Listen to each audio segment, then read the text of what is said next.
Hi. Hi. என்ன என்ன கல்யாணம் பண்ணிக்கலாமா?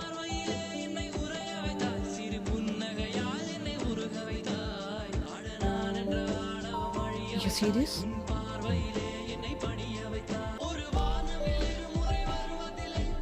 என் பேர் தெரியுமா உனக்கு?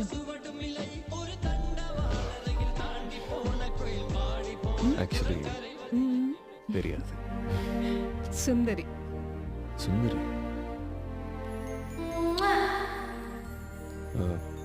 கும்பகோணத்தில் சின்ன வயசில் அங்கே இருந்தீங்களா?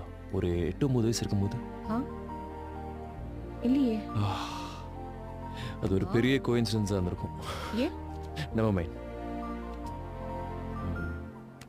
சுந்தரி, நான் கேட்டதுக்கு இன்னும் பதிலே சொல்லலையே.